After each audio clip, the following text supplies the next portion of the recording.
Somos Gafa TV Online, desde Quito, Ecuador, para todo el mundo.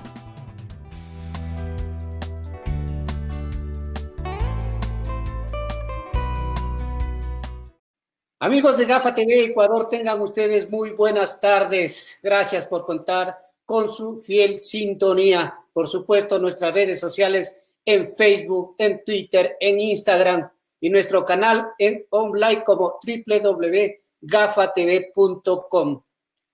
Esta tarde nos acompaña la señora Judith Moreno, médica terapeuta familiar sistemática. El tema que vamos a tratar es el impacto del COVID en la salud emocional y mental y medidas de mitigación. Vamos a ver qué nos dice la profesional esta tarde.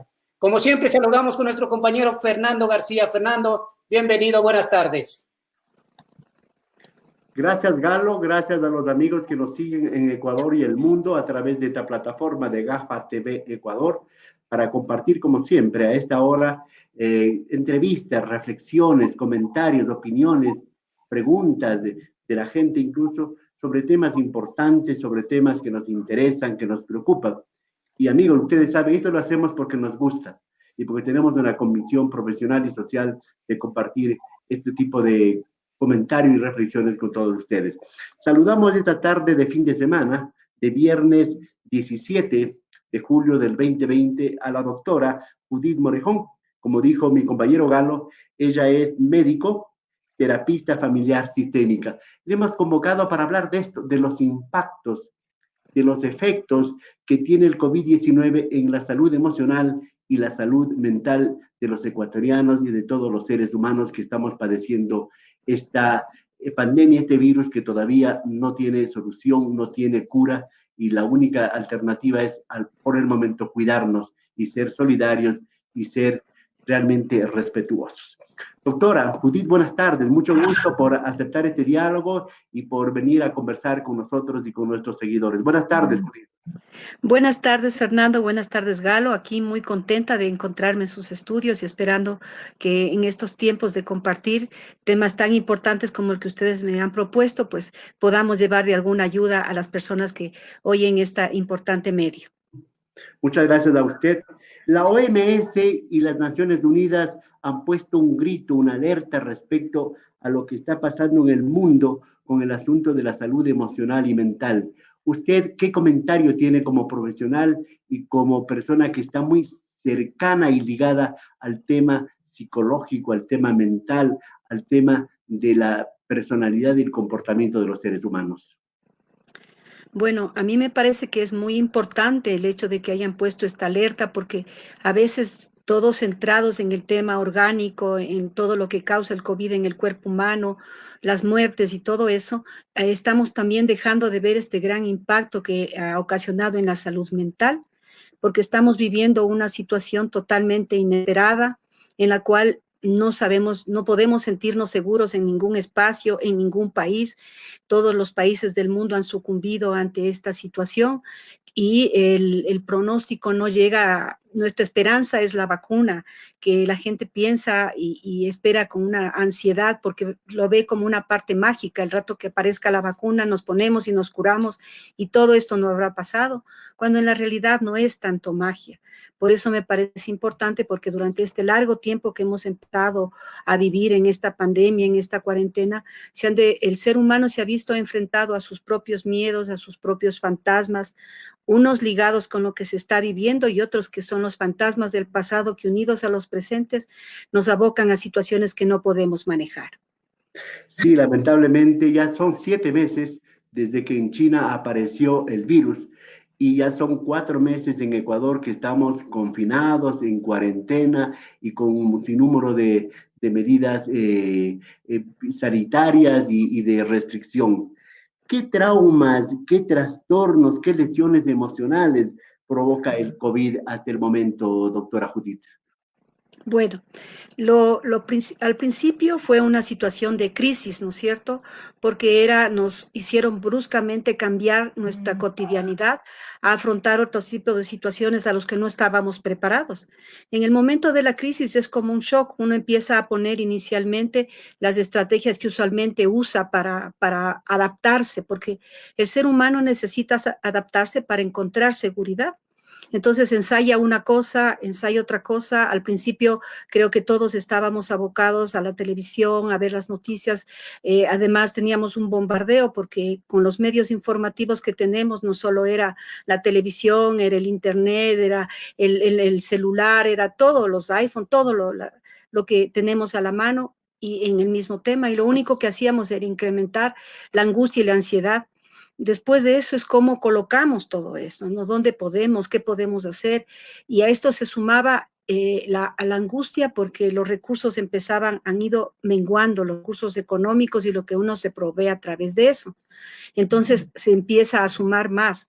Y como seres que hemos vivido en una forma de relación, cuando conversábamos con ustedes un poco antes de comenzar, decíamos, la forma de relacionarse la familia era en espacios cortos realmente, más ligados a temas de fines de semana, a momentos, porque por los trabajos y las ocupaciones de toda la familia coincidíamos en escasos momentos. Y entonces esta forma de relación bastante puntual, temporal y a veces solamente en temas informativos, no nos daba tiempo de profundizar más allá.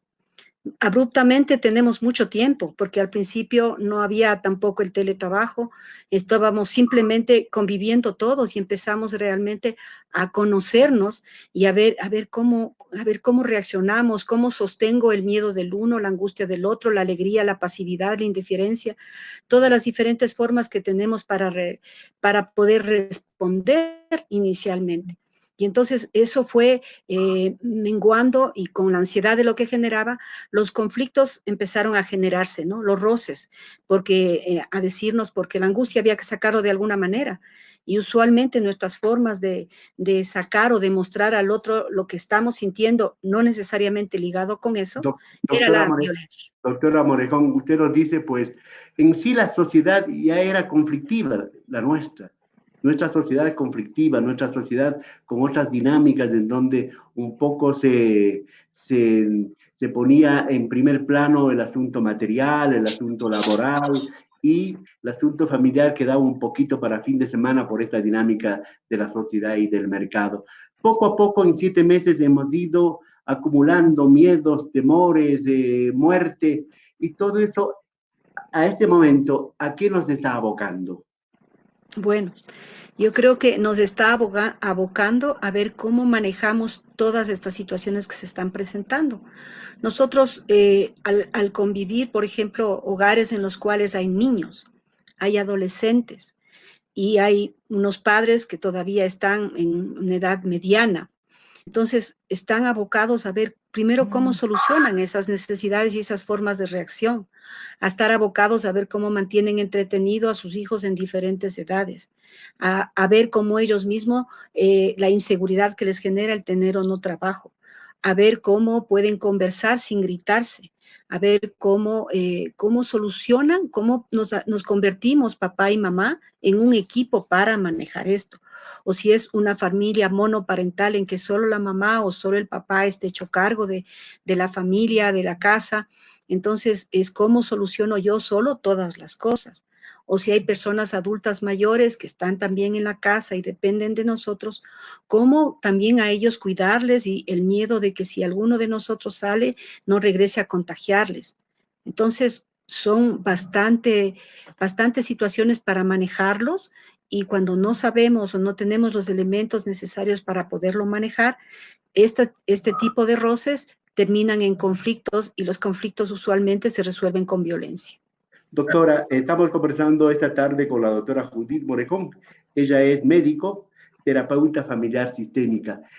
El efecto, el impacto del COVID en el asunto mental, emocional, es diferente. De una manera ataca a los niños, ¿no es cierto? De una manera a los mayores, de una manera en el campo, de otra manera en la ciudad. ¿Y de qué manera estará atacando y cuán fuerte será, por ejemplo, a la gente que esté en primera línea? los médicos, por ejemplo, los enfermeros, los trabajadores de los hospitales. ¿Cómo será un día a día de ellos y cuál será el impacto real que los trabajadores de la salud, los trabajadores, por ejemplo, los servidores de seguridad, la gente que está lidiando todos los días con la vida y la muerte en un hospital? ¿Cómo será? ¿Usted tiene algún conocimiento de aquello? Sí, bastante cercano, además por mi profesión, mi primera profesión que es ser médica, tenemos un chat de colegas médicos en los cuales se expresan la angustia de muchos que están en la primera línea, primero porque el tema es el contagiar, el que si ellos se contagian del virus y llevan a sus casas y ellos puedan contagiar. Algunos de ellos se han visto obligados a realizar cuarentenas, no porque ellos estén contagiados, sino por evitar el contagio hacia sus familias, ¿no? Otros también por el agotamiento y por el miedo, porque trabajan con los insumos al límite, a veces cuando no hay insumos. Normalmente todas estas profesiones están, de alguna manera nos entrenan para trabajar y lidiar con el dolor ajeno, pero este está quintuplicado. La angustia de que no tenemos los recursos adecuados, de que hay mucha gente que está afuera esperando por atención y no puedo, humanamente ya no doy, o no existe un sitio donde ponerlos, donde colocarlos. Entonces, y también por lo menos la camaradería, el apoyo entre los equipos, porque no todos tienen la posibilidad de contar con sus familias, o cuando digo, llegan a la casa y solamente van directo a un cuarto en el cual ellos se encierran, están separados para evitar el contagio de sus familias, o se han ido a vivir en otro lado justamente porque han mandado lejos a sus niños, a sus esposas, para que ellos eviten el contagio. Entonces, hay una angustia y un miedo permanente, ¿no? Y creo que esas son cosas que van quedando y que sale a flor esta fuerza interior, el hecho del trabajar y del pensar para quién están haciendo y sirviendo. Eso es lo que como refuerza el interior de la persona para aplacar un poco lo que ellos sienten en pro de lo que los otros necesitan. Sí, en todo caso, nosotros hemos conversado aquí con varios médicos. Ellos dicen, no somos héroes, somos seres humanos, lo que queremos es respeto y todas las medidas de protección por parte, de este caso, del Estado, ¿verdad? Ellos han reclamado eso. Y también hay diferencias de impacto en la salud emocional y mental de los niños, de la gente más vulnerable, ¿no es cierto? Tanto social como económicamente, porque no es lo mismo un impacto a una persona que tenga sus comodidades, sus recursos asegurados, que una persona que vive del día a día, una persona que tiene que salir para llevar algo a su casa para que la gente que le espera en su casa, su familia, pueda sustentar su alimentación diaria. ¿Cómo impacta en los niños, por ejemplo, que antes estaban acostumbrados a ir a la escuela, jugar con sus compañeros, estar con sus maestros, los adolescentes, ver a sus compañeras, a sus novias, a sus amigas? ¿Cómo impacta todo, está impactando a ellos? Bueno, ahí tenemos en el tema de los niños, obviamente, donde se ha desarrollado, como todavía estaban cuando estaban en la escuela, todavía el conectarse a la computadora a través de los maestros, los padres se han sentado ahora al lado de ellos a ayudarles a entender, a hacer. Creo que de alguna forma los niños han salido ganando en ese tiempo, ¿no? Porque muchos padres, muchos amigos y amigas han comentado que ellos ahora están descubriendo en sus hijos cosas que ellos no vieron, o están disfrutando de cosas que no tuvieron la oportunidad de disfrutar antes porque estaban trabajando y entonces eso les imponía estar 8 horas fuera más el tiempo necesario.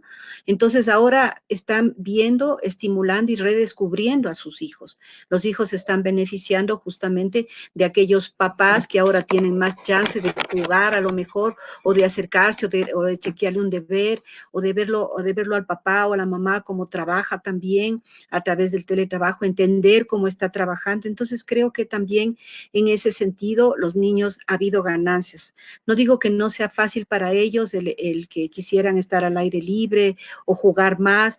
Sin embargo, para los niños es tan importante la figura de papá y mamá que en ese sentido Y es una ganancia. de los adolescentes, de los chicos que tienen otras inquietudes, ya, pues tienen sus novias, sus compañeras, sus amigos.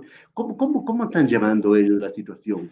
Bueno, para los adolescentes, en cambio, la situación no es de tanta ganancia, más bien recordemos que para ellos, en la etapa de la adolescencia, su crecimiento está basado en pares.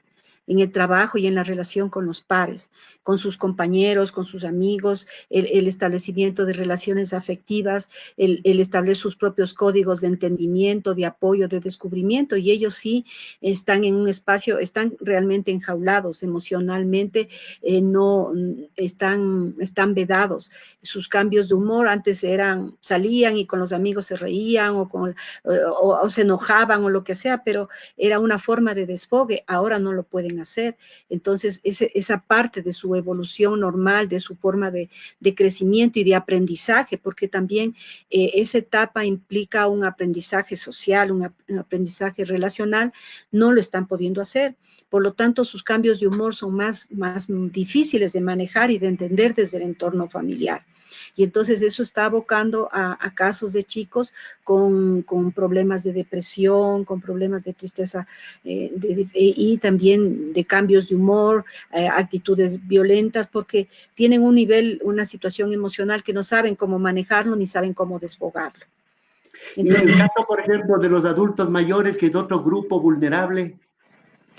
Los adultos mayores, de cierta manera, también el hecho de que muchos de ellos han ido a vivir con sus familias y a ser cuidados y protegidos, ¿no? Entonces también por lo menos tienen ese acercamiento. Sin embargo, lastimosamente en ellos muchos no han tenido esa oportunidad y están solos. Ellos, esa situación de soledad que les ha planteado o les ha impuesto el tema del COVID, los ha hecho alejarse de los grupos a los que a veces algunos de ellos con frecuencia asistían, por ejemplo, aquí en la ciudad, 60 y piquito, ¿verdad? Entonces, eso destinaban unas horas para reunirse a sí mismo con sus contemporáneos, hacer un poco de ejercicio, relacionarse, y después los hijos llamaban, mantenían un poco ese vínculo. Ahora, el no salir, a muchos de ellos se quedan solos, no todos, la familia los está llamando o pueden verlos. Entonces, eso también ha implicado una situación, ellos se sensibilizan mucho con el tema de tristeza también, se sienten abandonados. Y entonces, como no tampoco manejan con mucha destreza lo que son los aparatos tecnológicos, no es fácil para ellos comunicarse por un Zoom. Si no está alguien que le ayude, simplemente no se comunican. No tienen ni el mismo teléfono, a veces les es fácil manejar los teléfonos celulares. Entonces creo que todos estos cambios implican una movilización muy grande y muy importante de la familia, con unos procesos de adaptación que tienen que ser asumidos o buscados la ayuda. Yo hago terapia de familias, parejas, individuos, y muchas de las necesidades que han tenido las personas que me han llamado son justamente por no poder o no saber cómo manejar las situaciones emocionales de los miembros. Doctora, en todo caso, hay otro grupo y otro problema, el asunto de parejas, la violencia intrafamiliar, y la tolerancia o la intolerancia. ¿Qué sabe usted respecto a esto en esta cuarentena, en este confinamiento? ¿Qué le han dicho a usted? Bueno, el tema de violencia, yo trabajé muchos años también en frente a instituciones de protección especial, y ya de por sí teníamos índices, como ustedes sabrán, elevados de violencia intrafamiliar, de este tema de violencia hacia la mujer, las violencias de género. Este tiempo se han incrementado, realmente bastante se han incrementado. El 911 ha tenido muchos llamados sobre tema de violencia de parejas y decían, es que el enemigo está dentro de la casa, ¿no? Es como la relación, y no por decir que sea solo el hombre o solo la mujer. El proceso de la violencia se entiende desde un proceso relacional. Y claro, cada uno en una posición, como habíamos visto al inicio, cargado de mucho estrés por diferentes flancos, es como que fueran unas bombas a pronto de explotar. Y lastimosamente, como no habían tenido tiempo de vivir de esta forma, de tener mejores formas de comunicación, de tener encuentros más saludables para buscar solucionar sus conflictos, la forma más fácil que a veces encuentran de querer solucionarlos es a través de formas violentas, del grito, del insulto, que va escalando, se hacen escaladas simétricas que llamamos, y terminan en conflictos físicos que muchos han puesto en riesgo de vida a la persona, a las personas al interior de la familia. Entonces es un tema que realmente demanda mucha atención, por el cual se han creado muchas brigadas, se han hecho espacios para que los hombres, las mujeres que requieran ayuda puedan comunicarse de manera urgente para solicitar la ayuda, porque ese es un tema que se ha incrementado lastimosamente en esta pandemia. Estamos conversando con la doctora Judith Morejón, terapeuta familiar sistémica. Galo, ¿tú tienes alguna inquietud para la doctora?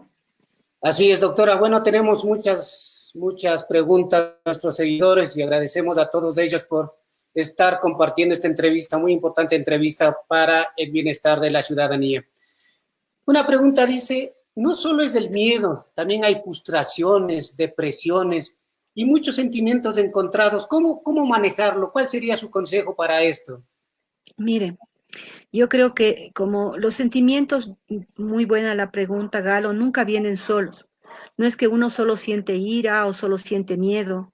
Nosotros decimos los sentimientos son como hermanitos, vienen cogidos de la mano, entonces vienen muchos. Sentimos miedo, ansiedad, impotencia, vergüenza, inseguridad. Entonces, solamente que muchas veces la forma de demostrar es una sola. Con frecuencia en nuestro medio uno está lleno de todos estos sentimientos, de estas emociones, y la forma más frecuente de hacerlo ver es a través de la ira. Entonces, cuando uno está un poco callado, con la cabeza baja, todo el mundo dice, estás bravo, es que estás enojado.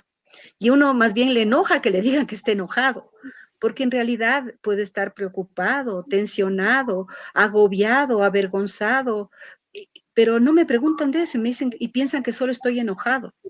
Entonces, sí es importante que uno primero, también uno pueda mirarse adentro y diga, ¿qué es lo que estoy sintiendo y a raíz de qué se ha despertado esta sensación? ¿Qué me genera cuando yo siento miedo? Y esa es una pregunta quizás para todos los que nos oigan. Cuando yo siento miedo, ¿cuál es la forma que tengo de hacer saber al otro? Cuando yo tengo ira o cuando estoy angustiado o preocupado. Si usted le dio permiso a su hija para venir hasta las 12 de la noche de una fiesta y su hija viene a la 1, 2, no viene y aparece a las 3 de la mañana, usted le abre la puerta y ya le sale la ira, pero no es solo la ira lo que sintió. Su hija recibe la ira porque le grita o porque le dice una cosa, pero y todo lo que había dentro, la preocupación, el miedo, la angustia, ¿dónde está? No se la ve. Entonces, es importante que nosotros busquemos qué está dentro y si no logramos, busquemos quien nos ayude a encontrar qué es todo lo que hay dentro, porque en este rato debe haber mucho. O sea, Otra consulta dice, ¿quién maneja mejor el miedo? ¿El hombre o la mujer? Yo creo que en realidad no es cuestión de género, es más bien cuestión de aprendizaje. El miedo, todas las emociones, la forma como nosotros demostramos a los otros es aprendida, no es heredada. La comunicación no es un proceso de genes, es un proceso de aprendizajes. Entonces es muy usual que yo responda a mis emociones de acuerdo a cómo lo aprendí o lo viví en mi familia. Entonces puede ser que el hombre o la mujer hayan aprendido, digamos, formas no saludables en sus familias de origen. A lo mejor a responder cuando siento miedo yo grito, chillo, insulto y estoy sintiendo miedo. En cambio el otro cuando siente miedo aprendió a que hay que decirlo y decirle, mira, yo estoy sintiendo miedo esto que dijiste o hiciste. Entonces yo creo que nosotros cuando digo aprendizaje implica además esperanza. Porque si yo aprendí de una manera no saludable, puedo desaprender y reaprender de una forma saludable. Y a eso es lo que nos debemos buscar. esta tarde de viernes estamos conversando con la doctora Judith Morejón. Ella es médico, terapeuta familiar sistémica. La primera parte como que hicimos un poco de diagnóstico, ¿verdad? Una especie de diagnóstico. Ahora sí vayamos, ¿cuáles son los síntomas? ¿Cuáles son las manifestaciones que tienen los diferentes grupos que hemos hablado con este confinamiento, con el problema de la pandemia? Bueno, dependerá igualmente de la situación que se manifieste, ¿no es cierto? Yo creo que ahora que hemos convivido varios meses con la familia, hemos empezado a conocernos realmente y darnos cuenta quizás, decir, mira, el hijo o la hija está de esta manera en este momento. A mí no me parece que lo que parece ser que le veo como deprimida, como triste. y el otro diga, no, es que estuvo gritando, no, no, es que mírale, tú no le has visto esto, no le has visto el otro, entonces empezamos a mostrarnos y a hacer un poco más nosotros, si tomamos la atención de mirarnos y de reconocernos. Antes nos mirábamos tan superficialmente que a lo mejor pasaba días sin que el otro se dé cuenta de que nuestro hijo, nuestra hija se encerraba mucho en el cuarto, de que a veces le veía estar con los ojos hinchados porque pensaba que dormía más y no es que estaba llorando, o que le veo muy irritable, todo contesta mal, me lanza las cosas. Yo creo que es cuestión de volvernos más finos en la observación, de tomar un tiempo para sentarnos y preguntarle al otro, ¿qué te está pasando? Estoy mirando esto. Creo que nuestros hijos son unos receptores increíbles de nosotros los padres o los adultos quienes les cuidemos, porque ellos sí nos tienen bien chequeados. Ellos saben cuándo estamos y de qué manera estamos. Si es que abrimos o la puerta de cierta manera, ellos ya saben cómo llegamos. Nosotros somos los que a veces los adultos hemos dejado de afinar, hemos perdido esa capacidad de afinación de la observación. Y creo que en este momento estamos viviendo situaciones de angustia, no solo por lo que estamos viviendo, sino el futuro que ya estamos pensando que va a venir. Y creo que estamos angustiados por lo que pasó, estamos angustiados por lo que puede venir y dejamos de vivir el ahora. Yo creo que también tenemos que tratar de poner nuestros pies en el presente, porque si vivimos solo entre la angustia de lo que pasó, la angustia de lo que viene, poniéndonos escenarios completamente negativos, entonces no podemos avanzar. Yo creo que también tenemos que buscar maneras de generarnos esperanza, de ver también que en medio de estas situaciones hemos hecho aprendizajes bonitos y que pueden ser duraderos. Doctora, en todo caso, en medio de una situación económica, social muy precaria que está viviendo el país, ¿sí? La gente que nos está oyendo dirá, bueno, ¿y qué hacemos en un hogar que el padre y la madre se quedaron sin trabajo, que no pueden salir a trabajar, que tienen deudas, que tienen arriendos que pagar? A lo mejor a los chicos no habrá que mandarles a la escuela, ya no les vamos a inscribir a la escuela, o si tuvo un colegio privado habrá que poner en un público. Todo ese panorama, ¿cómo puede afectar y cuáles podrían ser desde su profesión, desde su especialidad, una especie de estrategias, de consejos para afrontar todas estas cosas que van transversalmente con el asunto económico, con el asunto social, doctora? Me parece importante lo que dice porque, Fernando, en el sentido de que hay que buscar el diálogo.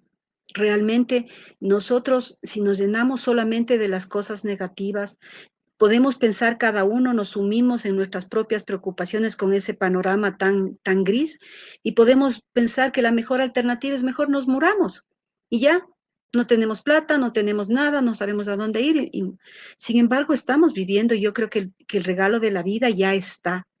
Ahora en el diálogo podemos buscar qué alternativas tenemos, con qué contamos y con qué no contamos, y con quiénes sí y con quiénes no.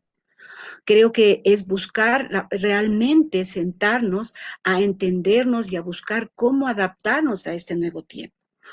El dinero es importante, sí, pero no lo es todo.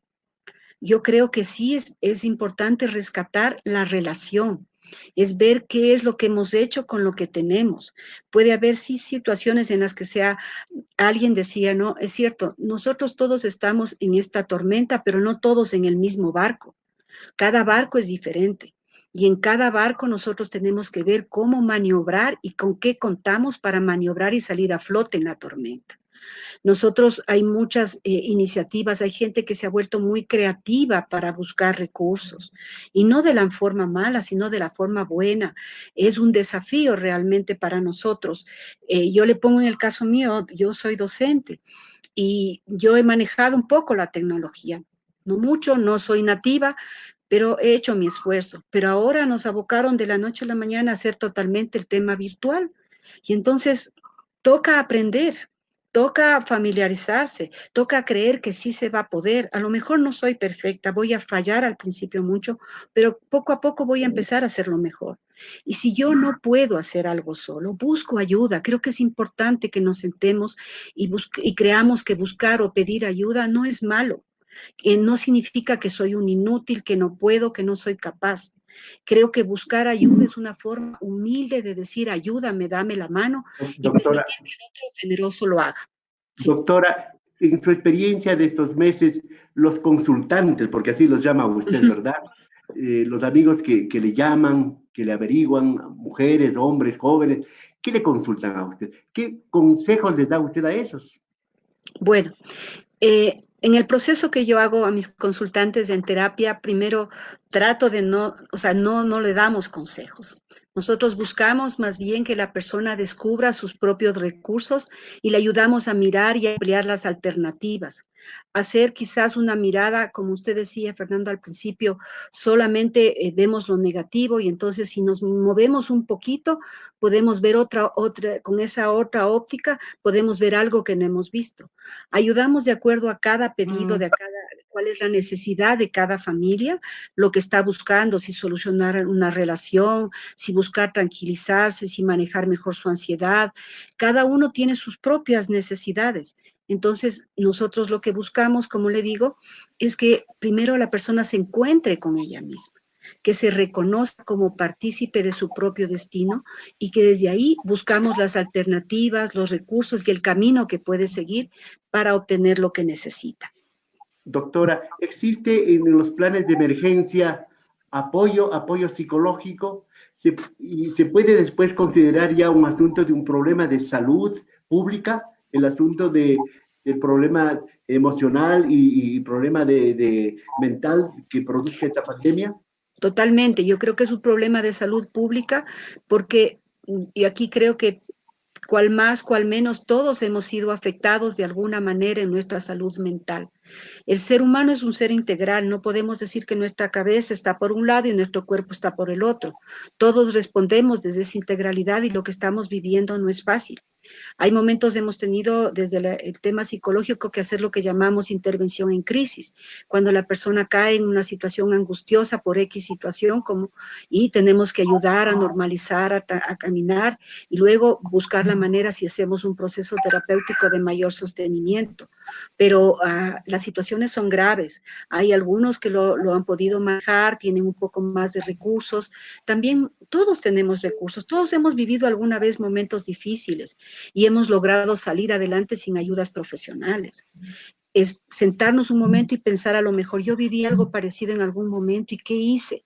O por eso son importantes los grupos de apoyo, porque entre contarnos nuestras experiencias sacamos recursos y decir, yo también, sí, a mí también me funcionó eso. En algún momento yo también lo hice y sí me podría hacer. Entonces, yo creo que hay que ayudar justamente a eso, a que el ser humano encuentre su camino, no dándole haciendo las cosas, sino ayudándole a descubrir sus capacidades. Doctora, dice que hay que ser iniciativa y hay que ser recursivos, ¿verdad? En todo caso, Galo, ¿tú tienes otra inquietud? Por favor. Sí, hay aquí una pregunta que me parece interesante.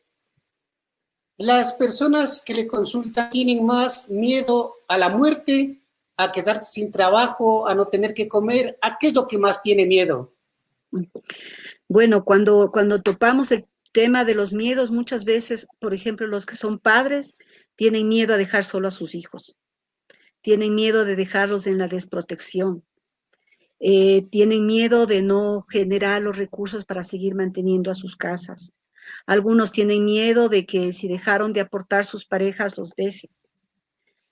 Muchos tienen miedo de contagiarse y contagiar a los suyos, no saber qué hacer. El tema de la muerte, yo a veces digo, sería bueno que nosotros tengamos un poco de la concepción de la muerte como los chinos, como los asiáticos. Ellos tienen una concepción en la cual no la ven la ven más integrada al ser humano como parte de la vida y más bien trabajan en la vida.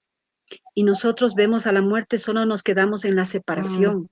Y entonces eso nos llena de angustia.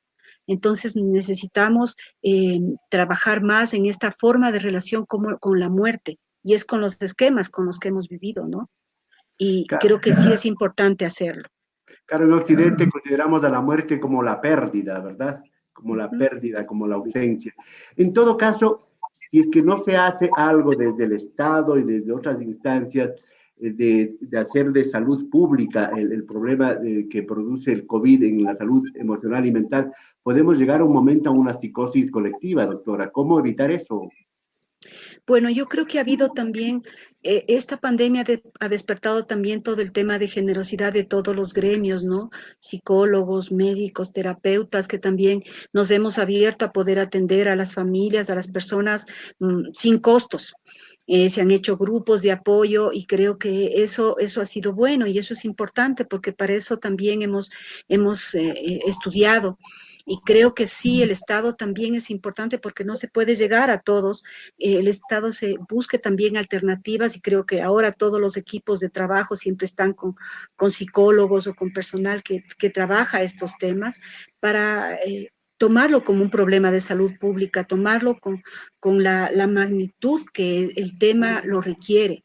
Hay que ayudar a las personas, hay que ayudar a las familias para que puedan, una persona que tiene su nivel de ansiedad más controlado, más estable, puede trabajar y rendir mejor, más creativo. Incluso desde, perdón, solo Fernando, 2 segundos, porque el miedo como una emoción desde la parte biológica se produce en una parte del cerebro que se llama la amígdala. Cuando la amígdala se activa por el miedo, se bloquean los procesos frontales de las funciones ejecutivas y la creatividad se anula. La persona se paraliza, entonces no ve opciones. Yo agregaría algo de lo que preguntaba mi compañero Galo. El miedo a la muerte, el miedo al vacío, a la pérdida del trabajo, a la pobreza, al hambre. También hay algo, un ingrediente adicional en el asunto del Ecuador. La corrupción también debe estar causando muchos impactos, ¿no es cierto? La indecisión de las autoridades, el toma y daque que existe ahora mismo, un poco de incertidumbre en el futuro. Eso también está afectando a los ecuatorianos, doctora.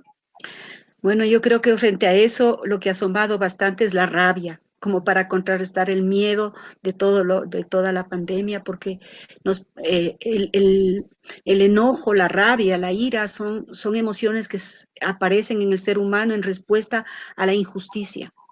Y ver estas situaciones que son totalmente injustas y sobre todo en una época como la que estamos es terrible. Nos genera desesperanza, nos genera una pérdida de camino. A veces uno quiere ayudar y dice, ¿para qué ayudo si a la final se roban? Si yo voy a dar mis fundas de alimento, no van a llegar a quien debo. Si yo pongo dinero, se van a robar. Entonces, ese ingrediente está también muy fuerte, pero, como le digo, no desde el miedo, sino desde el enojo, la ira, la rabia. Entonces, sí. La impotencia y el coraje, ¿no es cierto? La impotencia y el coraje. En todo la caso, frustración.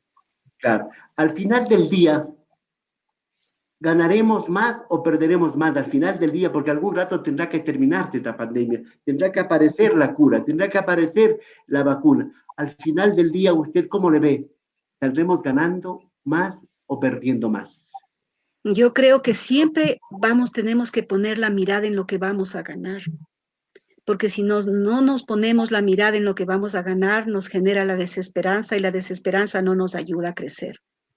Necesitamos llenarnos de esperanza, necesitamos poner más nuestros ojos en lo que podemos ganar, en lo que podemos aprender. Podemos de esto salir mejores seres humanos de lo que hemos sido.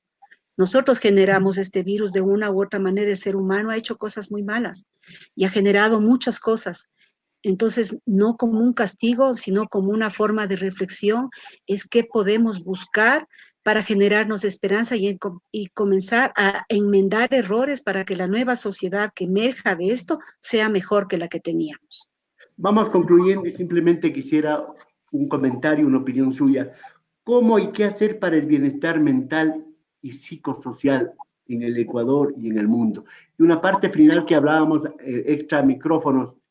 Yo creo que no debería haber el distanciamiento social, sino el distanciamiento físico, porque ahora cuando más necesitamos es estar más cerca. Esa me pareció una reflexión suya muy, muy acertada, Fernando, en el tema de que tiene que haber un distanciamiento físico, más no social, porque una mirada, una sonrisa dada en la distancia ayuda mucho y llega bastante. Yo creo que una forma saludable de relacionarnos que ayude a mitigar es mantener mejores relaciones entre nosotros. mantener con los que estamos conviviendo en nuestros espacios, y si no las tenemos, buscar la ayuda necesaria para tenerlas, porque si no, no dormimos bien, no comemos bien, no nos ponemos bien. Entonces necesitamos eso, dialogar y acercarnos con el corazón, no solo con la cabeza. Muchísimas gracias a la doctora Judith Morejón, médica, terapeuta familiar sistémica, por haber asistido a esta invitación nuestra para conversar de un tema tan importante como la salud emocional y la salud mental de los ecuatorianos y de los seres humanos en esta coyuntura, en este momento de pandemia y un poco de desazón. Doctora, muchas gracias, de veras, muy amable por su presencia. Muchas gracias, Fernando, muchas gracias, Galo. Doctora, quiero nada más decirles que la verdad tenemos muchos mensajes y todos son de felicitación hacia usted. Se considera una buena profesional y eso nos da satisfacción a nosotros de haber aportado con algo para el beneficio de la comunidad. Con eso, muy agradecida. Muchas gracias a todos y nos volvemos a ver el día de mañana, Fernando. Éxitos para tu canal. Gracias, doctora, muy amable. Gracias, Galo. Mañana no me hagas trabajar mañana. El día lunes, por favor. El día lunes, señoras y señores, estaremos con ustedes para hablar de otros temas importantes, preocupantes y esperanzadores, por supuesto. Porque nuestra misión como periodistas y comunicadores es compartir con ustedes esperanza y reflexiones. Señoras y señores, hasta la próxima. Hasta la próxima. Muchas gracias.